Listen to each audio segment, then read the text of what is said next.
Vector जो है कहाँ जाएगा, ऊपर की ओर जाएगा। एरिया वेक्टर कहाँ जाएगा, ऊपर। और इलेक्ट्रिक फील्ड का डायरेक्शन ई है, यानी कि जब किसी आयताकार प्लेट को, के सेकंड है, सेकंड में है कि आयताकार प्लेट को विद्युतीय क्षेत्र के समानांतर रखा जाता है। वो वाला कैसा था, लंबवत, और इसको कैसा सेकंड में रख रहे हैं, पैरेलल, मतलब समानांतर रखा जाता है। तो थीटा इज इक्वल टू, अब बोल दीजिए कितना डिग्री होगा, 90 degree. Theta is equal to 90 degree, क्योंकि ई और डीएस के बीच 90 डिग्री का एंगल बना। तो बोलो phi is equal to E D S cos 90 degree. अब बोलो फाई इज इक्वल टू क्या आएगा, 0, यानी कि जो फ्लक्स है ओके उसका वैल्यू क्या है, 0 आया। कब, जब हम किसी प्लेट को विद्युतीय क्षेत्र के समानांतर रखते हैं तब। चलिए तो यहां तक उतार लीजिए, और इसके आगे हम लोग न्यूमेरिकल्स कैसे बनाते हैं वो हम देखेंगे। उतारिए।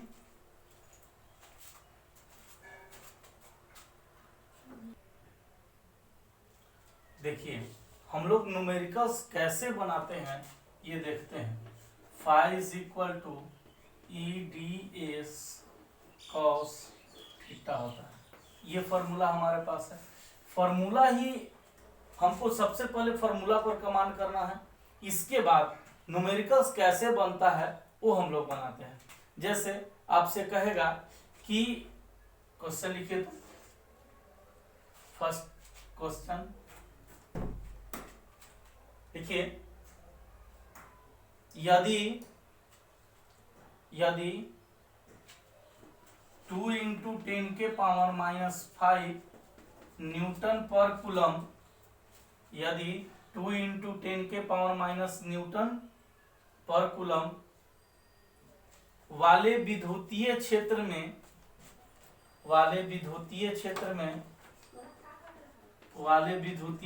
में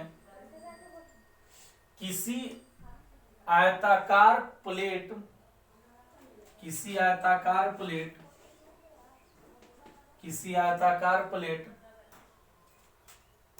जिसका क्षेत्रफल 10 मीटर स्क्वायर है, जिसका क्षेत्रफल 10 मीटर स्क्वायर है, जिसका क्षेत्रफल 10 मीटर स्क्वायर है, और उसे विद्युतीय क्षेत्र के लंबवत रखा जाता है, और उसे विद्युतीय क्षेत्र के लंबवत रखा जाता है, तो विद्युतीय फ्लक्स का मान ज्ञात करें। तो विद्युतीय फ्लक्स का मान ज्ञात करें। चलिए बच्चे देखिए, सबसे पहले क्या दिया हुआ है, electric field E vector is equal to 2 into 10 के पावर -5 न्यूटन पर कूलम। इसके बाद एरिया वेक्टर दिया है 10 मीटर स्क्वायर। कह क्या रहा है कि ई और डीएस मतलब कि प्लेट और इलेक्ट्रिक फील्ड एक दूसरे के परपेंडिकुलर है, लंबवत है। तो बताइए थीटा इज इक्वल टू कितना डिग्री पर रखा गया है, माने ई और डीएस के बीच यदि परपेंडिकुलर होता है तो 0 डिग्री, परपेंडिकुलर होता है तो 0 डिग्री। ये मत समझना कि परपेंडिकुलर है तो 90 डिग्री, ये प्लेट परपेंडिकुलर है। और एरिया वेक्टर कैसे निकालते हैं, जैसे हमारे हाथ में ये कॉपी है, इसका एरिया वेक्टर निकालना रहे तो जैसे इधर से इधर पास हो रहा है इलेक्ट्रिक फील्ड, यानी कि इलेक्ट्रिक फील्ड का डायरेक्शन इधर से इधर है, और ये परपेंडिकुलर है, तो एरिया वेक्टर यानी कि ई और डीएस के बीच 0 डिग्री का कोण बनेगा। और हमारे पास आंसर आ जाएगा phi is equal to E D S cos theta. अब सबका वैल्यू पुट कर दीजिए, ई 2 इंटू 10 के पावर -5 इंटू डी एस के जगह 10 इंटू कॉस क्या डिग्री 0 डिग्री, कॉस 0 का वैल्यू 1। अब इसको मल्टीप्लाई कर दो तो 2 इंटू 10⁻⁻⁴ ये आया। इसका ऐसा यूनिट होता है न्यूटन मीटर स्क्वायर पर कूलम, ये 5 है। चलिए देखिए अब आप लोग से बनाना शुरू हो जाएगा। मैं एक और देता हूं, अगला क्वेश्चन लिखिए। अगला देखते हैं बनाते हैं कि नहीं आप लोग, लिखिए तो। यदि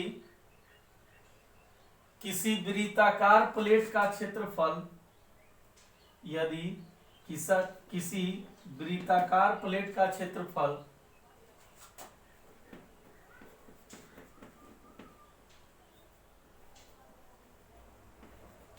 0.5 इंटू 10⁻² मीटर स्क्वायर है, यदि किसी वृत्ताकार प्लेट का क्षेत्रफल 0.5 इंटू 10⁻² मीटर स्क्वायर है और उसे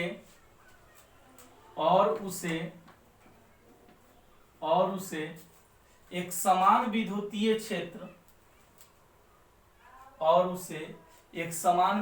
क्षेत्र E बराबर 14 इंटू 10⁻⁻² न्यूटन पर कूलम्ब, 14 इंटू 10⁻⁻² न्यूटन पर कूलम्ब वाले विद्युतीय क्षेत्र में 30 डिग्री के कोण पर रखा जाता है। 30 डिग्री के कोण पर रखा जाता है। 30 डिग्री के कोण पर रखा जाता है। तो विद्युतीय फ्लक्स का मान क्या होगा?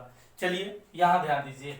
ये तो सिंपल था कि सर परपेंडिकुलर रखे हैं 0 डिग्री हो जाएगा, लेकिन ये कह रहा है कि यदि इलेक्ट्रिक फील्ड और प्लेट के बीच का एंगल कितना डिग्री दिया हुआ है? 30 डिग्री दिया हुआ है। 30 डिग्री दिया हुआ। तो बच्चा लोग यहां ध्यान देना कि यदि किसी प्लेट को 30 डिग्री के एंगल पर रखा गया, 30 डिग्री के कोण पर रखा जाता है, तो एरिया वेक्टर हमको निकालना है। तो एरिया वेक्टर जो है कैसे निकालते हैं? आप सीधे सीधे देखिए, जब हम लंबवत रख रहे थे 0 डिग्री आया, समानांतर रखे तो 90 डिग्री आया। तो यहां जो है हम जैसे ही एरिया वेक्टर निकालते हैं, जैसे ये इलेक्ट्रिक फील्ड का डायरेक्शन है, ये प्लेट का डायरेक्शन है, अब हम एरिया वेक्टर निकालेंगे, यानी कि हम अपने थंब को कर्ल करेंगे तो ऐसे कहीं जाएगा। ये ds वेक्टर इधर हो गया। अब देखिए हम इसका वैल्यू कैसे निकालते हैं। ये कितना डिग्री है? ये इसके परपेंडिकुलर है, ध्यान दीजिएगा। ये जो है इस लाइन के ये वाला परपेंडिकुलर है। अब देखते हैं कि ये वाला कितना डिग्री का कोण बनाया, तो हम ऐसे ड्रॉ कर देते हैं समझने के लिए, है ना। ये वाला 30 डिग्री पर है, ये 30 है तो ये 30 होगा। अब बोलिए ये दोनों मिला के 90 होना चाहिए, तो ये 30 डिग्री तो ऊपर कितना होगा 60 डिग्री। अब ई वाला मिला के 90 डिग्री होना चाहिए, तो ये कितना हुआ 60, ये 60 हुआ, तो ये वाला 30 डिग्री। अब देखिए हम इलेक्ट्रिक फील्ड और किसके बीच कहे हैं? एरिया वेक्टर के बीच।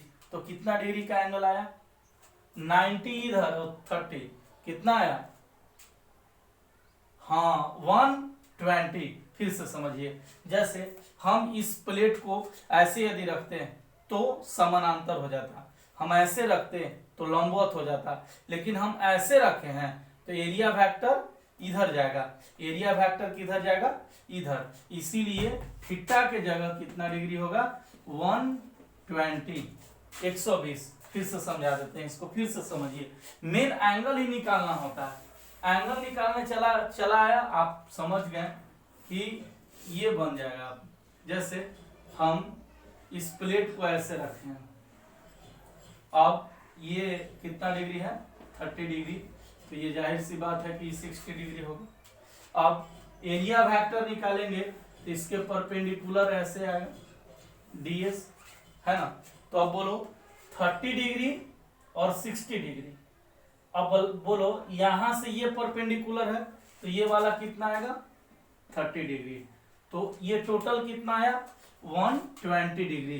तो फाई इज इक्वल टू क्या आएगा ई डी एस कॉस कितना 120 है माने कॉस 120। अब बोलिए कॉस फाई ई के जगह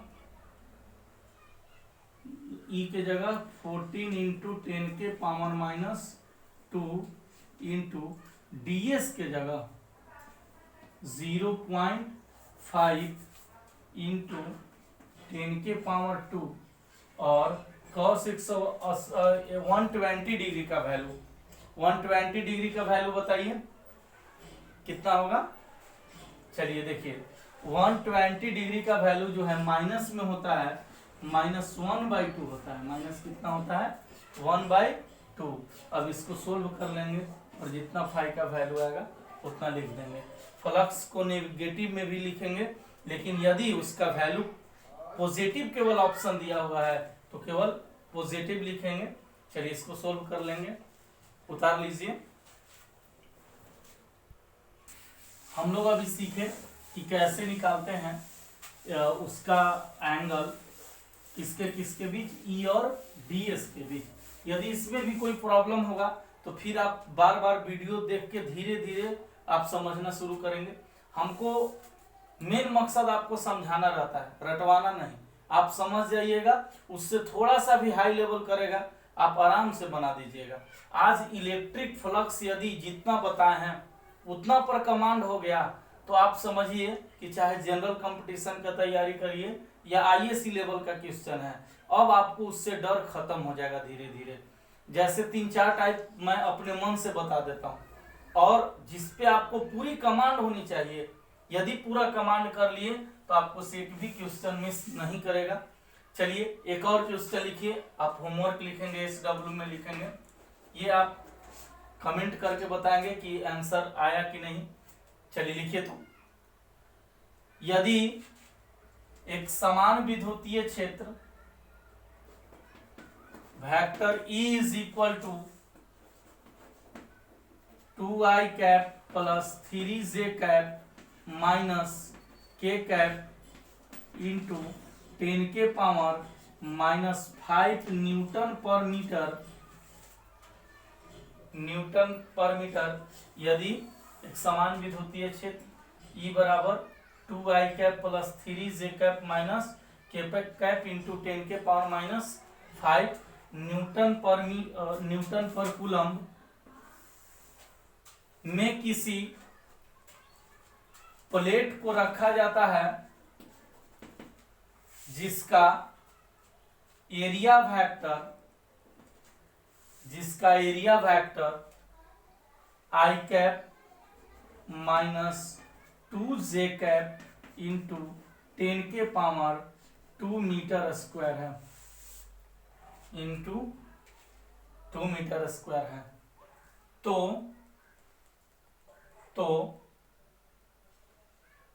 विद्युतीय फ्लक्स का मान ज्ञात करें। तो विद्युतीय फ्लक्स का मान ज्ञात करें। चलिए बच्चे, इसमें जो है आप इसको जरूर बनाएंगे। यदि आपसे नहीं बन रहा है तो फिर अगले दिन इसी के साथ स्टार्ट करेंगे, जिससे आपका कंटिन्यूटी बना रहे। आप कंटिन्यूअस जुड़े रहोगे तो आपको दिक्कत नहीं होगा। यदि आप मान लीजिए कि एक वीडियो देखें, इसके बाद आपको मालूम नहीं चल रहा है कि अगला कौन सा वीडियो है, तो दिक्कत होने लगती है। इसीलिए हम हर एक दिन लास्ट में होमवर्क देते हैं और उसको आते ही फर्स्ट में सोल्व करते हैं। तो आप समझ जाइएगा कि ये कंटिन्यू वीडियो है। अब इलेक्ट्रिक फ्लक्स हम लोग को आज पूरी तरह खत्म हो गया। अब इससे आपको एकदम डर नहीं होनी चाहिए। आज जाके आप बुक निकालिए और बुक से बनाना शुरू करिए। यदि कोई प्रॉब्लम होता है कमेंट में जरूर लिखिए। इसी के साथ आज इतना ही।